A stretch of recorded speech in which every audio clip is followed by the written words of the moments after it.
Halo semua, kembali lagi bersama kami di Freebie TV. Perkenalkan, nama saya Budi dan rekan saya Arya. Kali ini kita akan membahas topik yang selalu hangat, yaitu tindak pidana korupsi.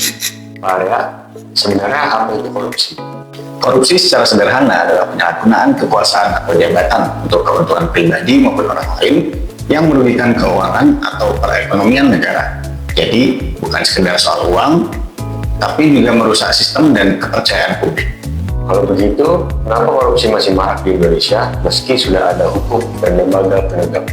Ada beberapa faktor, seperti lemahnya integritas pejabat, budaya permisif di masyarakat, penegakan hukum yang inkonsisten, dan pengawasan internal yang sering bisa dilobi atau bahkan dibeli. Lalu kalau soal modusnya sendiri, apakah ada perubahan dalam beberapa tahun terakhir? Benar, dulu korupsi lebih banyak berupa suap langsung. Sekarang lebih canggih seperti berupa proyek fiktif, mangkap anggaran, vendor palsu, sampai pencucian uang lewat perusahaan cangkang. Lalu kalau melihat kondisi seperti itu, apa langkah penting untuk mencegah korupsi, terutama di birokrasi daerah? Pencegahannya bisa lewat digitalisasi anggaran dan pengadaan barang dan jasa, rotasi jabatan secara rutin, transparansi laporan kekayaan pejabat, dan memperkuat unit pengendalian internal yang independen. Lalu bagaimana dengan masyarakat dan media? Apakah punya peran besar? Sangat besar. Masyarakat juga bisa ikut mengawasi, melaporkan, dan membentuk opini publik. Media juga berperan sebagai pengawal transparansi. Tapi, memang tantangannya masih ada, seperti intimidasi dan ketakutan akan kriminalisasi pelapor. Kalau pendapat Pak Arya mengenai restoratif justice dalam perkara korupsi, apakah relevan untuk diterapkan? Restoratif justice kurang cocok diterapkan dalam kasus korupsi karena kasus korupsi bukan hanya merugikan individu, tapi juga merusak sistem negara.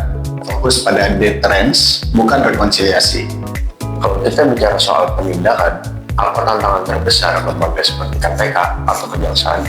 Tantangan utamanya adalah tekanan politik, intervensi dari pihak berkuasa, serta semakin rumitnya modus korupsi.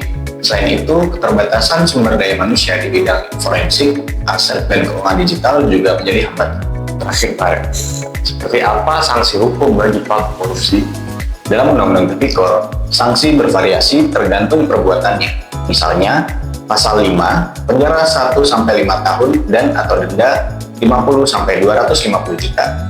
Pasal 6, penjara 3-15 tahun dan denda 150-750 juta. Pasal 7, penjara 2-7 tahun dan denda 100-350 juta. Pasal 8, penjara 3 tahun sampai 15 tahun dan denda 150 juta sampai 750 juta. Pasal 9 tentang pemalsuan pejabat, penjara 1-5 tahun dan denda 50-250 juta. Pasal 10 tentang perusahaan pejabat, penjara 2-7 tahun dan denda 100-350 juta. Pasal 11 tentang gratifikasi, penjara 1-5 tahun dan denda 50 juta sampai 250 juta.